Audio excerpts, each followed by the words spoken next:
bit of a different camera setup tonight, so let me know how this works out.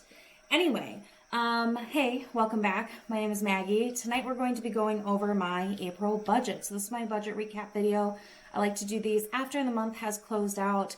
Gives me a chance to kind of review my finances, make goals, and be ready for the next month. So let's talk about how April went. If you've not seen one of these from me before, hi, I'm happy you're here. I do have a whole playlist. I share a monthly budget every month and then also my recap. So for the recap, we're going to be going over my budget. We're going to look at some other numbers that I like to track. We'll be looking at my mortgage, my debt, things of that nature. So I will try to leave timestamps down below in the description box if you want to kind of jump around. But without further ado, let's go ahead and dive right in. Here is my budget. You might recognize this. We did the budgeted column together. I will link that video if you want to check it out. So I am back. I did already fill out the actual and the percentage columns just to save a little bit of time tonight, but we will still talk through it. But before we dive into it, the biggest thing I want to talk about is the difference in my income. So I always budget off of my salary. I'm a salaried employee, so my monthly paycheck does not change. But I did come up with an additional $372 this month. So I want to talk about where this came from before we get into the rest of the budget. So on the back of this sheet, I have what I like to call my income report. I just write out the date, a little description, and how much the payment was for. I do also categorize the active or passive income, meaning did I have to work for the money? Did I just get the money? And something that I think is important to note is what my definition of passive is might be different than yours, and that's okay. But I like tracking it because I think it's important to see all the different sources of income coming through. So to quickly go through this list, it's pretty short this month. My salary came through as expected. And then on the first, I got interest from my two, banks. So Capital One interest came through for my different sinking funds. And then Wings is my credit union that I do my mortgage out of. And I do get a little bit of interest. I get this one quarterly, whereas I get the Capital One monthly. Then on the 10th, I had my Discover credit card cash back. I do have a couple different credit cards. Discover is the oldest credit card I have, so I am keeping it open because the history of your line of credit does impact your credit score. Discover has, the card that I have does cash back in each quarter. There's a certain category that's 5% instead of the 1% for everything else. So for the first quarter, it was groceries. For the second quarter, it's all the gas purchases. So anyway, that is explaining the cash back. Stipend, $192.05. This is from my old job. I used to travel for work and I would get stipends for that. So this is how much it is after taxes. This is from when I went to New Mexico, which I did share a vlog of. Venmo, my friend and I went out to dinner and she Venmo'd me half of the dinner because I paid for it. And then here I've got the end of the month items. So Betterment dividends, $2.27. Venmo, my boyfriend Venmo'd me $100 for some different purchases I made for him throughout the month, like at Target and stuff like that. And then Capital One cashback, $36.40. This is the card that I use for pretty much everything, and then I pay it off at the end of the month. So my total income for April was $3,942.18. I did only consider my salary as active, so that was 90.6% of my total income, and my passive was $372, which is 9.4%, which is pretty good in my opinion. So now that you know all the different ways that I got money this month, let's go back to this budget. And I did, like I said, already go through here. So if you're seeing any check marks, that means that we stayed right on par, nothing really changed. So the first one here, my insurance, this is for car insurance, homeowner's insurance, and my umbrella policy. It did go up, my premiums readjusted, so this is my new standing amount. My groceries, we were actually under this month, even with my boyfriend and I do split groceries, but we were under this month, which is awesome. Gas, we were definitely above, or I should say I was above. My boyfriend and I don't share gas costs because we each have our own vehicle. I did go from the lake to the city twice this month. we had a trip to Arizona, and then I quit my job, so I had to go down and gather the items from my desk and my personal belongings and return my work equipment. So all of that driving added up. That is not something that I expect to happen. I expect to go to from the lake to the city maybe once a month. Spending $580.21. I do have, I'm actually under budget for my personal, and then some of this is from my boyfriend. Like I said, he paid me $100 from Venmo to cover some items that he asked me to pick up at Target. So it did roll up into this category, but either way, that's pretty good for us to be right there. So all in all, my expenses category was $131.57 higher. I do have all of the associating percentages here. I do think it's important to look at the percentage. Like, for example, even though my gas was, more than doubled this month, it still was only, 2.89% of my total budget. So this just helps keep things into perspective for me, and I found it very helpful. Moving into funds, my annual went up. I did contribute a little bit extra there. Incidental was down. I had to use some of this money to cover the car insurance premium going up. Vacation, I did add more money to this than I expected. Pretty much all of these just have a little bit more money added in. But because these are sinking funds, they're savings accounts basically, it's good if the number is higher because that means I added more money in. I saved more money than I planned on. I would have if I just followed my budget. So all my funds together, just shy of 24%. So pretty good, I would say. Investing, you guys know right now I still do some investing even though I'm paying off debt, but not a lot. So you can see even with the additions to both my Betterment and my Roth IRA, I still was less than 2% of my total income went towards investing. So pretty good. And then the last section here is debt. I was pretty conservative with my debt payoff. I did increase it a little bit, but not a ton. So 5.63% went towards debt because I knew I was going to be quitting my job early in the month because I had to put my 2 weeks and all that. I was pretty conservative with that. I wanted to hold on to my money more than throwing it at the debt just to make sure that everything works out. I have received my final check. It's my May check, so we'll talk about that after May closes out, but it did include like my cash out of vacation time and all that fun stuff. So yeah, just wanted to make sure I was kind of being conservative for that reason. But all in all, I feel like my budget was okay this month. It's definitely been worse. It's definitely been better, but I'd say this one's okay. So next is my April overview sheet. So we're going to talk through the items here. Up top here, I just have the total income that we talked about. And I like to draw these probably inaccurate, but they're my best guess pie charts of, what percentage passive and active. And then these are the 4 different categories I have in my budget so I can kind of visually see it. Savings rate, we're going to skip over and we'll come to in a minute. We've got to do some math together to figure out that savings rate. But my total debt, $939.27. I'm super proud of this. I hope to have this paid off in the next month. We'll see, but I think I can do it. So hopefully soon I'm debt free. My emergency fund, I forgot to add a percentage here. I am 29.16% of my way to a fully funded emergency fund, which for me is 3 months of expenses plus $1,000 cash. So I am not quite there yet. It is not my number one priority. I do contribute, $50 a month at least towards my emergency fund, but I do like to calculate, what percentage of the way there am I. And then my net worth change, I do calculate my net worth and I don't share that with you guys month by month. I usually share it twice a year at the 6-month mark and the end of the year, but I did go up 2.66%, which is always a good thing. I want to see that positive number. And the last one we'll cover here before we do some math is my mortgage balance. So I'm at $148,479.43.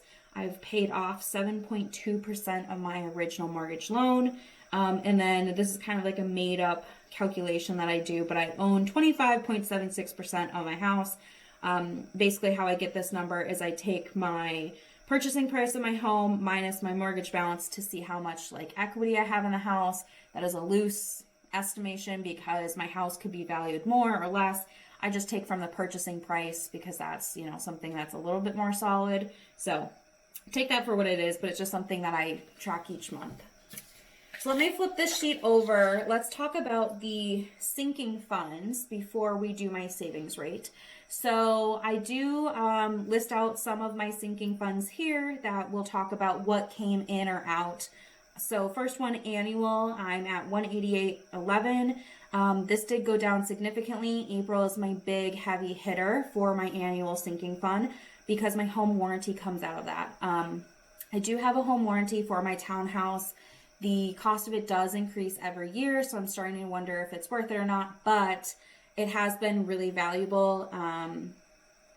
To each their own. Basically, I have this because I live in Minnesota and I have a 32-year-old furnace, which if you know anything means that my furnace should have stopped working like 12 years ago. So I'm on borrowed time and my home warranty will cover the replacement of my furnace whenever it stops working. So I'd rather pay, $700 for the year for my home warranty to cover that than like $7,000 for a new furnace, if that makes sense. So there's that.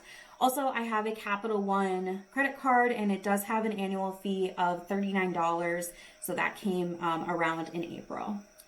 The next one is also down a little bit. This is for Miko. That is my cat, $94.22. I did take him to the vet this month. So he had his annual physical and also the, like rabies shot, distemper, leukemia, all that good stuff. So that was good to check off the list. He gets a certain amount a month that pays for his food, litter, and then anything I don't use that month rolls so that it does pay for this annual vet visit. Incidental is up overall. I did have to, when we were in Arizona, I packed allergy medicine, but not enough. And my allergies were just killing me there because everything was like blooming, and at home, we still had snow on the ground early in April. So I had to buy some more allergy medicine when I was out there, and I just decided to pull it from my incidental, which is my like cushion fund, unbudgeted fund. So yeah, that happened. Beauty, it is up overall. I did have a couple of purchases between Ulta and Target. I just talked about those in my low buy update, so I can link that if you're interested. Gifts, $174.56. It's up overall. One of my best friends just got a new job, so I sent her some flowers to congratulate her. So I did pull that from the gifts fund, but it is still overall up and building. Home is down all in all, and honestly, we just bought like miscellaneous things for the home this month. Like I couldn't even tell you, it's just random stuff. So, it's down, but that's what that fund is for. And then vacation is higher than it was last month. I did go to Arizona in April for a long weekend, which was really nice. We did spend, a decent amount. My boyfriend and I kind of have our own ways of splitting it. But things that came out of my vacation fund were like the Uber, the snacks at the airport that I wanted to have on the plane, things like that, that are truly travel expenses. And then a little bit of our food came out of there, but I also took food out of my spending budget. So I am happy that I didn't completely deplete this, as I do have another trip coming up in May. So here's where we're going to do some math together. Super fun. Here is where I calculate my savings rate. So I'm just going to go through this spiel again. If you've watched some of these before, you already know, but in case you're new, basically your savings rate is how much money, what percentage of money you hold on to. So I like to calculate two numbers because there are two schools of thought on this out there. And the biggest argument is, should you include your mortgage principal in your savings rate or not? And I personally feel kind of split on this. I understand the argument on both sides. So instead of picking one, I just calculate both. So I do have my equations here. We've got 4 variables we're working with, A, B, C, and D.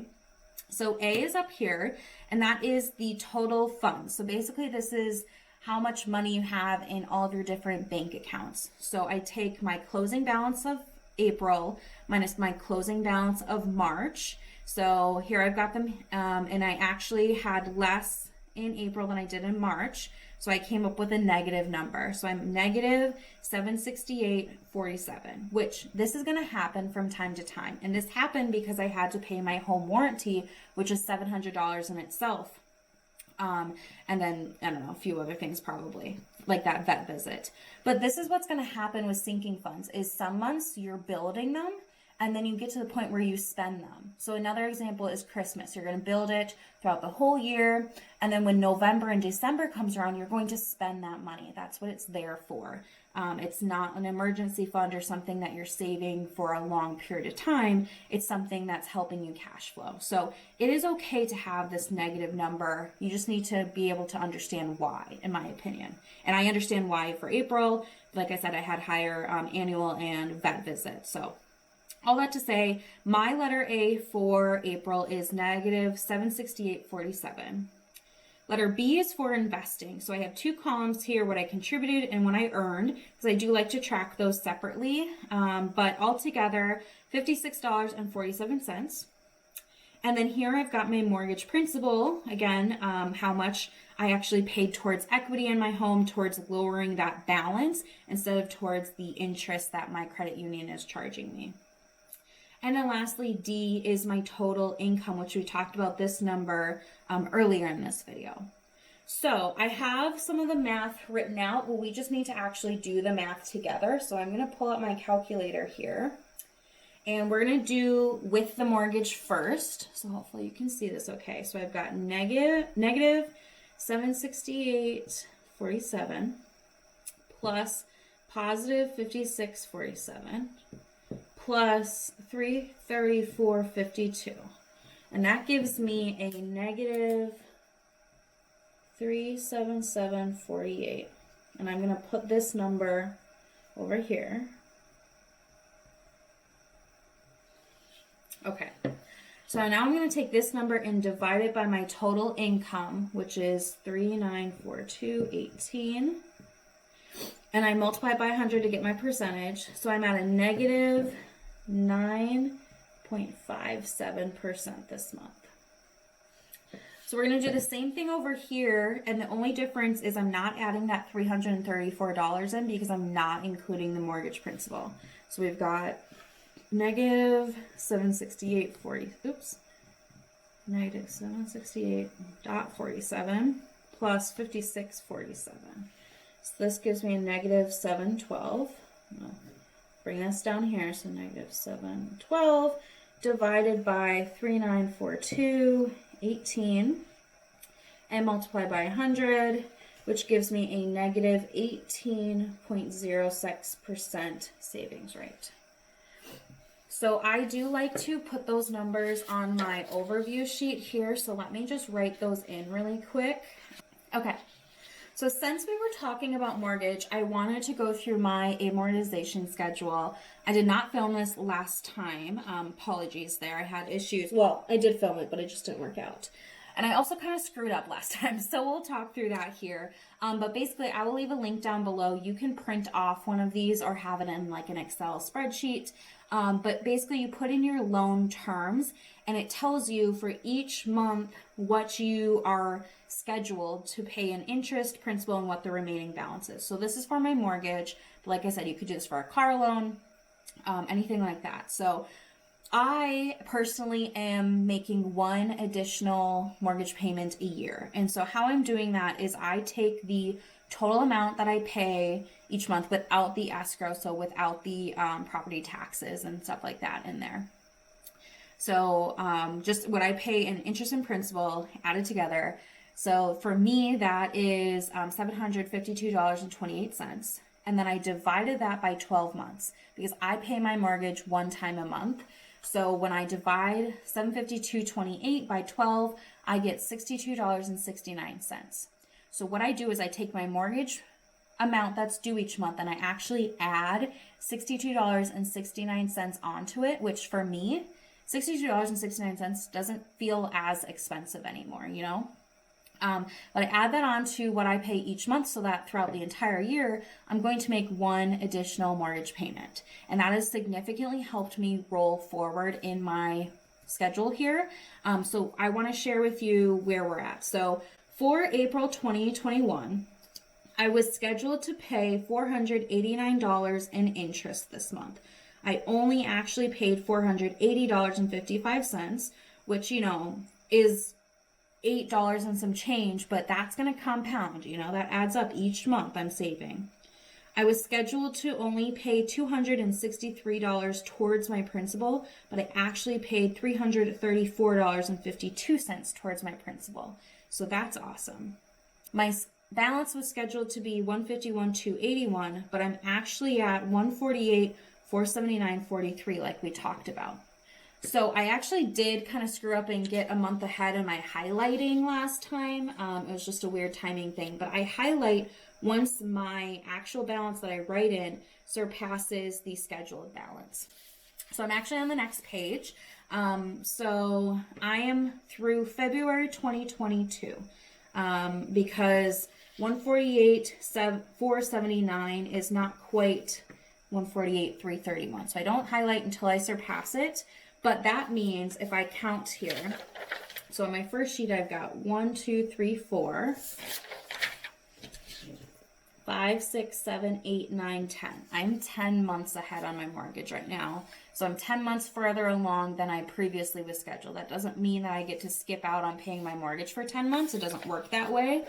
But it is helpful and rewarding for me to see that I actually am making forward progression and movement. So that is super exciting. Hopefully I will be able to cross up a couple. I would love to, by the end of the year, be a full year ahead, but I don't know if that's going to happen yet or not. So let's come back to my April overview sheet.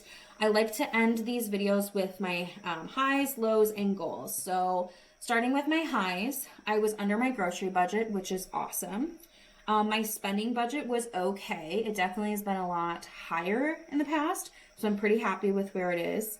And also I prioritized cash flow. Like I said, I went on vacation and I knew that I was going to be quitting my job, so I didn't go super aggressive with my debt payoff this month because I had those kind of other things going on, and I'd rather hold on to my money and actually spend it naturally instead of paying off debt and then getting into more debt because I don't have enough cash on hand and things like that. My negatives, similar to that, small debt payoff month, but that's okay. And I was a little bit over on my Arizona vacation budget that I sent, but overall it's okay too. So my May goals, I am starting a new job, which is super exciting. The day that you guys see this is my first day. So I am going to move from being paid one time a month to being paid twice a month. However, I'm used to being paid on the last business day of the month. So for May, I was paid on April 30th. And all of the money that I got on April 30th is what I use for May.